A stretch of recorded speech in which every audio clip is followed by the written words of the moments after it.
Bonjour les amis, bonjour à tous. Bonjour, merci d'abord pour vos lettres, vos appuis, vos soutiens, on en a besoin pour continuer ce ministère de faire connaître le royaume de la divine volonté. On vous porte tous dans la prière et soyez bénis. Donc on a vu à la messe, nous disions que je voulais faire un petit peu un panorama de la situation actuelle dans une lumière prophétique. Voilà, pour mettre quelques petites choses, plus d'aplomb, voilà. Comme je vous l'annonçais quand nous avons eu cette messe sur le retour en gloire de Jésus et les signes annonciateurs. Voilà.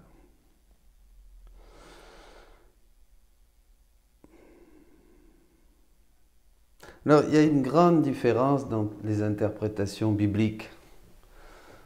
Si on va chez les protestants, si on va chez des pentecôtistes, si on va chez certains milieux catholiques, on va avoir de grandes interprétations diverses, surtout aujourd'hui. Alors il faut un petit peu réfléchir. D'abord, Dieu est pur esprit. Dieu est esprit et quand il nous parle, c'est pas facile pour Dieu de nous parler. Il va être obligé d'utiliser des images, des comparaisons. C'est ce que faisait Jésus, le Verbe de Dieu, la parole de Dieu. C'est ce que faisaient les prophètes dans l'Ancien Testament aussi. Pour nous faire comprendre quoi? Des réalités spirituelles, parce que Dieu est esprit. Donc Dieu veut nous faire comprendre des réalités spirituelles, pas tellement des choses matérielles. Vous voyez, sinon on rabaisserait Dieu un petit peu. Il faut comprendre des choses spirituelles. Et ces choses spirituelles, évidemment, avec nos sens, c'est-à-dire nos sens, quoi, les 4 sens, on ne peut pas les comprendre. On ne peut pas les comprendre. Voilà. Donc, les prophéties vont nous parler de choses qu'il va falloir interpréter. Et c'est là un petit peu la difficulté. Regardez les paraboles. Des comparaisons dans l'Évangile. Jésus parle avec des figures matérielles. Il va parler du figuier, il va parler de la vigne, il va parler du soleil, il va parler de tout un tas de choses, des blés, il va prendre tout un tas de comparaisons. Je ne les ai même pas toutes en tête. Connues de nous pour nous faire partager quelque chose du royaume, quelque chose qui est spirituel. D'ailleurs, elle commence toujours par le royaume de Dieu ou le règne de Dieu est comme. Donc, toute parole de Dieu a un sens spirituel. Déjà, au Moyen-Âge, il y avait ces 4 sens. Ces 4 sens de l'écriture, le sens littéral, le sens concret, historique, après le sens allégorique un peu qui montre comment l'Ancien Testament annonçait le Nouveau, comment le Nouveau les images, les concordances, après le sens moral qui est plutôt la parole de Dieu, qu'est-ce qu'elle me dit? Elle m'enseigne à prier, elle me donne une conduite, elle me donne la lumière pour telle et telle circonstance de ma vie, voilà, livre de vie un petit peu. Et enfin le sens anagogique, eschatologique, le sens mystique, voilà. Donc il y avait déjà ça. Eh bien, c'est un petit peu pareil. Pour comprendre l'agir de Dieu, il va falloir découvrir le sens spirituel. Quelque chose que nous allons recevoir dans notre cœur. L'agir de Dieu, comment Dieu fait, qu'est-ce qu'il fait aujourd'hui? Par exemple, au milieu de ce chaos que nous vivons, de ces contradictions, de ces angoisses, de ces peurs, de cette oppression, eh bien, qu'est-ce que veut nous dire le Seigneur? Alors, je pense aussi, par exemple, à l'Ancien Testament, les prophéties sur le Messie, évoquant le prince de la paix, le roi libérateur, le victorieux, ce sont des images, vous voyez, et des figures que beaucoup ont interprétées dans un sens uniquement matériel, et ils se sont trompés.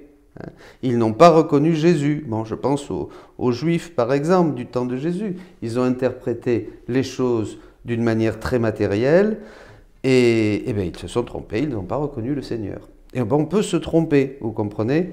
Dieu ne nous parle pas avec des choses matérielles, mais avec des réalités spirituelles. Il va utiliser des figures matérielles pour nous faire comprendre quelque chose qui va beaucoup plus loin, comme l'évangile de ce jour, par exemple, vous voyez? C'est très clair, tous les évangiles de Luc, chapitre 17, chapitre 21, Matthieu 24, hein, tout ce qui touche à la fin des temps.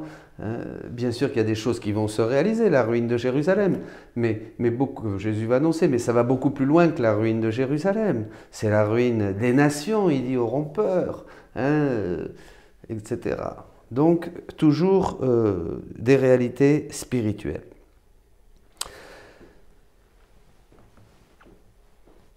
Un autre exemple aussi, dans la vie de l'Église, je pense à Saint François. Rappelez-vous, Jésus parle à François et il lui dit tu vas restaurer mon Église. Et qu'est-ce qu'a fait Saint François? Il l'a interprété au sens concret, il a restauré la portioncule, cette petite église, vous voyez, hein, c'est comme ça. Et en fait, il n'avait pas encore compris que Dieu l'appelait, lui, François, fondateur des franciscains, avec son ordre, à renouveler l'Église, à redonner cette radicalité évangélique dans l'Église. François, tu vas restaurer mon Église. Eh bien, dans les temps actuels, c'est un peu la même chose. Vous voyez, on vit des choses qui sont dures, qui sont fortes, et tout le monde interprète les prophéties, peut-être pas tout le monde, mais beaucoup interprètent les prophéties dans un sens matériel. Hein. On va même vous dire, c'est comme ceci, c'est comme cela, il est là, il est ici. Hein, au lieu de les interpréter dans un sens spirituel authentique. Il y a beaucoup de faux prophètes. Aujourd'hui, il y a beaucoup de faux prophètes et de fausses prophéties. Hein. C'est un signe des temps d'ailleurs. Jésus l'avait dit et Saint Paul l'a dit aussi, hein, que dans les derniers temps, il y aura des fausses prophéties et des faux prophètes. Voilà, c'est un signe des temps. Alors ces messages nous induisent à l'erreur et font tort au vrai sens prophétique. Parce qu'évidemment que Dieu veut nous dire quelque chose à travers les événements, à travers la parole de Dieu, hein, à travers aussi les révélations privées. Voilà, hein, mais on va trouver beaucoup d'interprétations qui sont erronées, qui sont tordues, qui ne sont pas ajustées. Il faut comprendre ce que Dieu veut nous dire. Quand il parle par exemple des jours d'obscurité, allez, de purification de la terre. Nous comme dit quelqu'un, on aime les choses terribles, on aime les images, les films d'horreur, on aime les choses terrifiantes, on va tout de suite s'imaginer le pire et notre imagination qui est pleine de folie, la folle du logis, hein, va nous représenter des choses qui vont faire peur. Hein. Le renouvellement de l'humanité, les cieux nouveaux, la terre nouvelle, alors ça c'est mieux, le triomphe du cœur immaculé de Marie, le royaume de Dieu sur la terre comme au ciel et bien d'autres, etc. La terre où ruisselle le lait et le miel. Et tout ça, ce sont des choses qui veulent dire quelque chose de spirituel. Le triomphe du cœur immaculé de Marie, qu'est-ce que c'est? C'est un cœur doré avec la Vierge sur un petit nuage. Qu'est-ce que c'est? C'est très difficile. On ne peut percevoir, vous voyez, c'est ça, ces choses-là que de manière spirituelle, par une révélation intérieure. C'est très important, ça. Les jours d'obscurité, qu'est-ce que c'est? Voilà. D'ailleurs, je vous conseille sur les jours d'obscurité et les 3 jours de ténèbres annoncés par Saint Padre Pio, si je ne me trompe pas.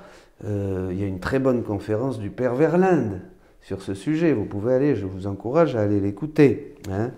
Voilà, donc beaucoup aujourd'hui imaginent la venue d'un événement matériel et Jésus parle à Louisa de ces prophéties. D'ailleurs, dans le livre du ciel, il y a beaucoup de prophéties qui sont annoncées, qui se sont réalisées, d'autres qui se réaliseront.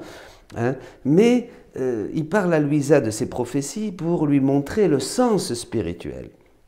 C'est pas tant, même si la prophétie qui s'accomplit, par exemple, la Vierge Marie à Fatima avait annoncé la Seconde Guerre mondiale, ben oui, il y a eu une Seconde Guerre mondiale, hein, mais qu'est-ce que cela, pourquoi et qu'est-ce que cela veut dire et qu'est-ce que Dieu veut nous dire? Il pourrait nous arriver, comme aux Juifs, je vous disais, du temps de Jésus, qui ont interprété matériellement les prophéties, ben ils n'ont pas reconnu le Seigneur. Voilà. C'est fait. Ils n'ont pas reconnu celui qui avait été annoncé dans l'Ancien Testament. N'oublions pas que ce royaume n'est pas de ce monde. Comme Jésus le dit à Pilate, dans le chapitre 18 de Saint Jean, « Mon royaume n'est pas de ce monde. Nous ne pouvons pas percevoir avec les sens, mais seulement avec le cœur. » Maintenant, on peut affirmer que l'accomplissement des prophéties, eh bien, est exprimé dans le livre, est complètement dévoilé dans le livre du ciel. C'est ça, puisque c'est le troisième fiat. Dans ses écrits, dans les écrits de Louisa, nous avons, dans le royaume de la divine volonté, tout ce que Dieu veut nous faire connaître. On n'a pas même à attendre d'autre chose. Alors je sais qu'il y en a ceux qui n'ont pas encore découvert le trésor du troisième fiat, du règne de la divine volonté, on se pose des questions, mais en fait tout est accompli, puisque la création, la rédemption et le royaume de la divine volonté, le règne de Dieu sur la terre comme au ciel, annoncé dans le Notre Père, vient clore tout ce que Dieu a voulu faire depuis toute éternité. Voilà. Donc concrètement, pour ce qui est des cieux nouveaux et de la terre nouvelle, il faut comprendre qu'il s'agit du ciel de l'être humain et de la terre de son corps, dans lequel, à la mesure où on accueille les vérités du livre du ciel, de la vie dans la divine volonté, eh bien, on se transforme de gloire en gloire et on commence à faire des actes divins, c'est ça. Les cieux nouveaux et la terre nouvelle, c'est l'homme renouvelé. C'est son âme qui redevient un ciel pour Dieu et tout son corps qui est mu et agit par lui, avec lui et en lui, dans la divine volonté. Voilà, ça c'est très important à comprendre. C'est ça la finalité du plan de Dieu. Rappelons que pour vivre dans la divine volonté, la créature a besoin de tout utiliser. Tout d'abord la partie spirituelle, ou ce ciel qu'est l'âme avec son intelligence, sa mémoire et sa volonté, en réordonnant bien sûr tout dans la lumière et en Dieu, en rénovant toutes ses facultés, mais aussi son corps ou la terre avec ses membres, par lesquels elle fait des actes bons, saints, dans la divine volonté.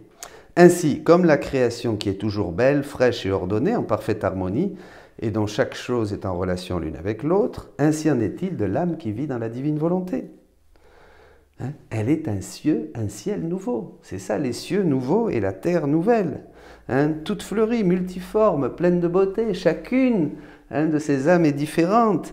Et toute forme ce corps du Christ et ce royaume de Dieu qui s'étend, puisque un roi veut toujours étendre son royaume.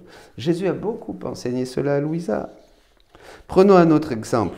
Quand Jésus monte au ciel, de la même manière, disent les anges, il reviendra. Ah, alors il reviendra le Seigneur. Bon, mais très bien. Mais rappelons qu'avec cette révélation des anges, on est tenté tout de suite de voir quelque chose matériellement. On est tenté de se tromper. Rappelons qu'avant cette révélation des anges, au moment où, après l'ascension, Jésus lui-même avait annoncé plusieurs fois dans Matthieu 24 et devant Caïphe aussi, quand il lui demanda s'il était le Fils de Dieu, il a dit qu'il viendra au milieu des nuées. Il a dit qu'il viendra au milieu des nuées. Nous autres, selon la doctrine catholique, nous croyons que dans cette deuxième venue du Christ, qui fait partie du credo, que Jésus reviendra, c'est la deuxième venue, là je parle au moment, à la fin des temps, pour juger les vivants et les morts. Ça, c'est la deuxième venue. Il y a une première venue de Jésus qui est dans les évangiles, Noël, Bethléem, et cette deuxième venue de Jésus qui est annoncée par les anges le jour de l'ascension du Seigneur, qu'il reviendra dans la gloire pour juger les vivants et les morts. C'est notre foi catholique, c'est notre credo. Alors ça, c'est très clair. La seconde venue du Christ, ça sera uniquement pour juger les vivants et les morts. Je dis ça parce que on va être introduit à travers les événements que nous vivons à une venue intermédiaire. Nous allons voir. Ce sera donc la fin du monde. À partir de ce moment, il n'y aura plus que l'éternité de bonheur, le bonheur infini ou les tourments éternels. Matthieu 16, 27, 25, 31. C'est à cette seconde venue que se référaient les anges le jour de l'ascension. De la même manière qu'il est parti, il reviendra. Voilà. Il reviendra et ça sera la fin du monde. Mais comme nous l'avons vu dans l'évangile de ce jour, il y a des choses qui se passent avant. Ouais. Quand cela arrivera, redressez-vous et relevez la tête. Voyez, hein, tout le monde va avoir peur, tout le monde va se sentir persécuté, tout le monde va se sentir opprimé, il y a de la violence, il y a de la corruption, il y a de la méchanceté. Attention, voyez, on entre dans quelque chose, on entre dans les douleurs de l'enfantement, on voit les signes. Hein. Alors, cette venue du Christ à la fin des temps, c'est pour juger les vivants et les morts. Donc il semble qu'une venue du Christ visiblement autre que celle du jugement, une venue pour régner sur la terre, soit en opposition avec les paroles de Jésus. D'ailleurs, il le dit dans Luc 17, 22. Hein, viendra un temps où vous désirerez voir un seul des jours du Fils de l'homme, et non, vous ne le verrez pas. Hein, Luc 17, 22, parce qu'il y a toujours eu cette tentation de voir un retour de Jésus sur la terre. Attention, hein, que personne ne vous trompe, dit le Seigneur. Si on vous dit « Venez, le Christ est ici » ou « Il est là-bas », ne le croyez pas. Luc 17, 23. Avec ces paroles, Jésus attire notre attention sur le fait de ne pas imaginer, de ne pas se laisser avoir, de ne pas se faire avoir, hein, de ne pas imaginer qu'il y aurait une autre venue visible de Jésus. Il n'y en a pas, qui ne soit pas la seconde venue dans la gloire pour juger les vivants et les morts. Donc ça, il faut que ça soit clair. Il est venu, quand Marie a dit oui, il a pris chair dans le sein de la Vierge, il est né à Bethléem, hein, il a grandi, il a prêché, il est mort, il est ressuscité. Et il reviendra dans la gloire avec les anges pour juger les vivants et les morts. Ça, c'est notre credo. Bon, c'est clair. Jésus, quand il est venu sur la terre, il a fait tout ce qu'il y avait à faire. Il n'y a pas besoin d'un retour de Jésus. Il ne manque rien. Il reste seulement à mettre la note finale qui nous prépare. Et il n'y a rien d'autre à attendre que le jugement dernier.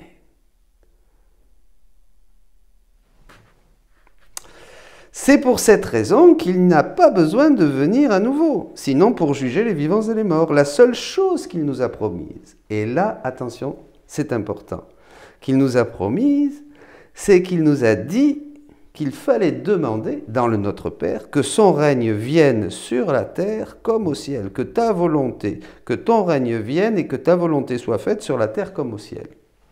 Ça, c'est la grande promesse du Notre Père qui prépare l'humanité tout entière à la venue, au retour en gloire de Jésus pour juger les vivants et les morts. Alors ça, il faut faire attention. C'est ce qui nous manque pour notre totale rédemption et restauration. Hein, pour revenir à l'origine, au commencement de la création, selon le plan du Créateur, hein, sans toutes ces conséquences du péché, hein, cette séparation de la divine volonté, cette vie divine qui nous manque, pour revenir, comme dit Jésus à Louisa, c'est le sous-titre du livre du ciel, à l'ordre, au rang et à la finalité pour laquelle l'homme a été créé. C'est à cela que se réfèrent les prophéties à la fin du livre de l'Apocalypse, vous voyez. Le règne de notre Dieu et de son Christ. Vous voyez là, ce temps intermédiaire, il est là. J'ai vu un ciel nouveau, une terre nouvelle, dit saint Jean. Un ciel nouveau, une terre nouvelle ne veulent aucunement dire une nouvelle venue de Jésus. Ils voient la ville sainte qui descend du ciel, resplendissante. Jean en fait d'ailleurs une description symbolique très belle, pleine d'une grande beauté qui manifeste ce règne de la divine volonté sur la terre comme au ciel. Vous voyez? Là, c'est quelque chose de très important. Ce temps intermédiaire se caractérise par ce règne de Dieu, cet air de paix aussi, avait vu les premiers pères, saint Irénée, hein, et d'autres, hein, un règne, une ère de paix qui s'installe sur la terre. Et où nous serons son peuple. Nous serons vraiment son peuple. Alors pour que Jésus forme son règne sur la terre, nous n'avons pas besoin de le voir avec des yeux corporels. Alors là, je veux insister, c'est très important, et même peut-être la chose la plus importante qu'il nous faut comprendre, nous, aujourd'hui. Car de la même manière que le règne de Jésus, son règne à lui est à l'intérieur, mon règne n'est pas de ce monde. dira Jésus à Pilate. Hein. Mon royaume n'est pas de ce monde, c'est un royaume intérieur, ce n'est pas un royaume extérieur. Voyez? Eh bien, c'est ce royaume intérieur, d'ailleurs, qu'il va nous dévoiler dans la divine volonté, qu'on ne savait pas. On considérait Jésus, on a vécu à l'ombre de son humanité. Toutes les saintetés, jusqu'avant Louisa, étaient à l'ombre de l'humanité du Christ. On le voyait, on le considérait de l'extérieur.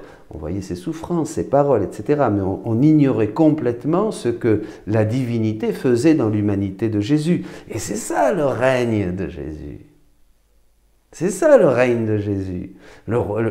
C'est un règne intérieur, bien sûr, qui est en lui. C'est un règne spirituel et divin. Et il se forme aussi dans notre intérieur à nous, dans la mesure où nous accueillons Jésus, d'abord par la conversion, le changement de vie, la vie dans le Saint-Esprit, et ensuite, si nous accueillons sa divine volonté, à ce moment-là, se forme aussi en nous le royaume intérieur de Jésus, le règne de Dieu à l'intérieur de nous, un règne intérieur, un règne spirituel. Nous n'avons pas besoin de voir Jésus avec des yeux corporels, le règne de Dieu ne viendra pas avec des signes extérieurs, personne ne pourra dire il est ici, il est là, car le règne de Dieu est à l'intérieur de vous. Voyez? Si je prends le chemin d'une vraie conversion, avec tout ce que ça comporte, de lutte, de combat, si j'accueille maintenant, aujourd'hui, si vous écoutez ma voix, le royaume de la divine volonté, qu'est-ce qui va se passer? Je vais savoir qui je suis, bien sûr, dans le plan de Dieu, ce qu'est l'homme, mais je vais avoir Jésus qui va se dévoiler à moi. Dans le livre du ciel, c'est le dévoilement de Dieu.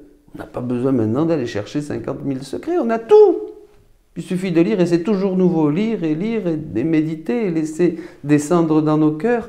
Et ce sont des horizons qui s'ouvrent devant nous, des univers, des beautés, des choses. On n'a même pas, un prêtre encore me disait hier, on balbutie devant tant de beauté. C'est quelque chose d'inimaginable et d'inouï. Mes amis, ce règne de Dieu donc se dévoile à nous. Nous n'avons pas besoin... nous avons besoin de Jésus à l'intérieur de nous pour qu'il déverse sa vie, ses actes, sa force, sa lumière, sa conduite, et qu'il instaure ainsi son règne en chacun de nous, afin que nous puissions faire la volonté de Dieu sur la terre comme au ciel. Et pas seulement la faire comme des serviteurs, dira Jésus, mais vivre dans, la laisser opérer et régner en nous. Jésus dira à Louisa, à ce troisième renouveau, donc maintenant, après que la terre aura été purifiée et une grande partie de la génération présente détruite, oui, notre génération passera. Voilà, moi je passerai, vous qui m'écoutez, vous passerez, nous formons tous une génération. Voilà. Donc, je serai encore plus magnanime pour les créatures. Je réaliserai le renouveau en manifestant ce que ma divinité a fait dans mon humanité. Voyez la nouveauté? Quelque chose de nouveau. Ça, c'est pas dans les évangiles. Dans les évangiles, Jésus ne nous a pas révélé ce que la divinité faisait dans son humanité. Il nous a donné le béaba, les conseils, il nous a donné la prière, il nous a enseigné à la répéter, cette prière du Notre Père, à pardonner, à aimer notre prochain, à veiller. Il nous a donné tout un tas de comparaisons, de paraboles pour nous enseigner les bases. C'est la rédemption.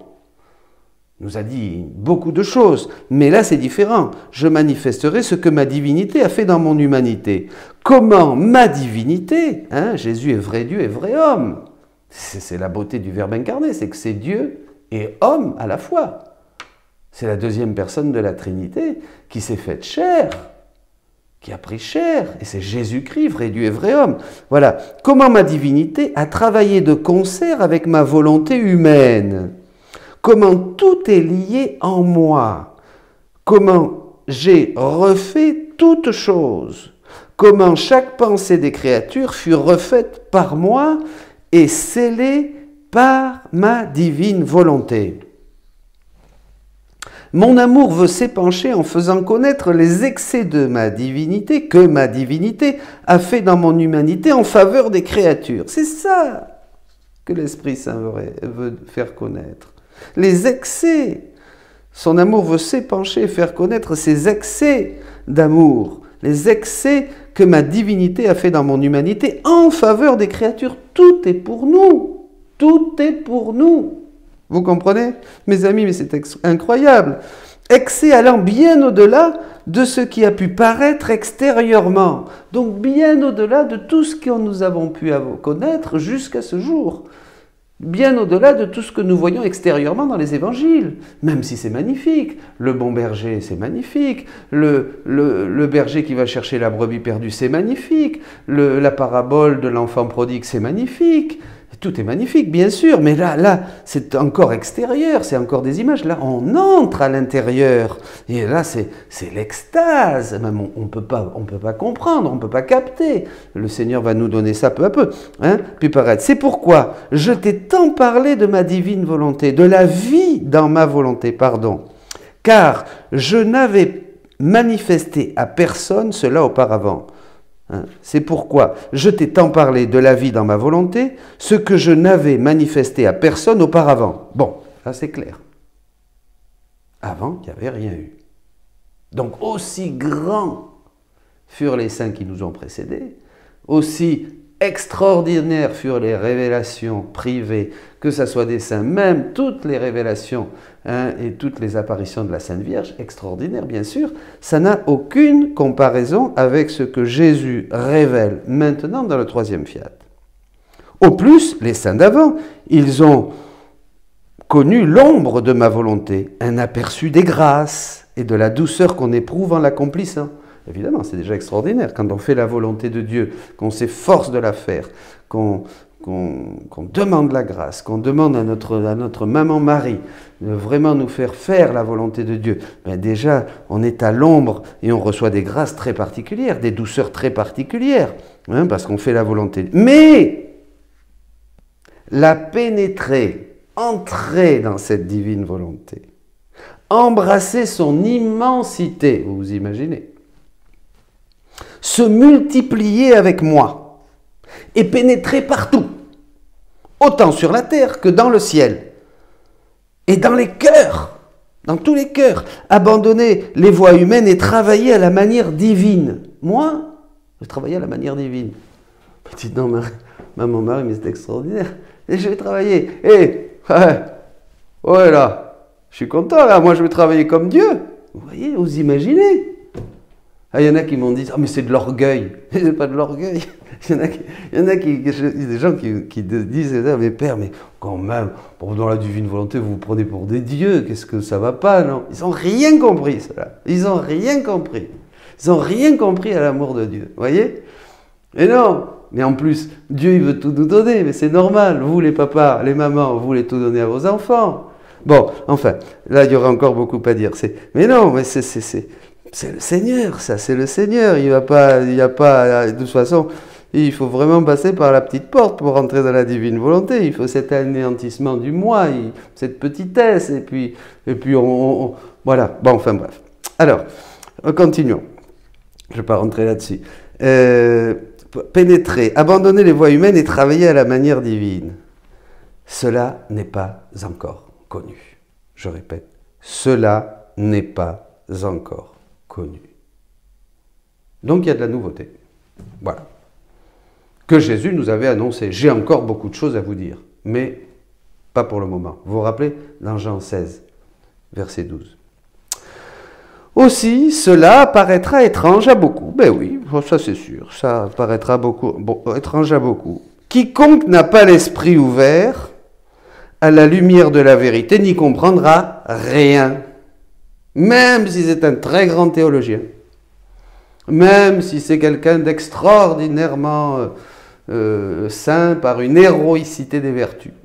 Moi je connais des gens qui sont vraiment très saints, très vertueux, extraordinaires. Je sens tout petit devant eux. Et puis tu leur parles de la divine volonté et puis ils te disent mais non, ils ne comprennent pas. Ils ne comprennent pas. Voilà. Donc vous voyez, ce n'est pas une question d'être arrivé à une certaine sainteté, c'est une question de disposition intérieure, de choix du Seigneur. Hein, bon, c'est encore un autre sujet. Donc, ils n'y comprendront rien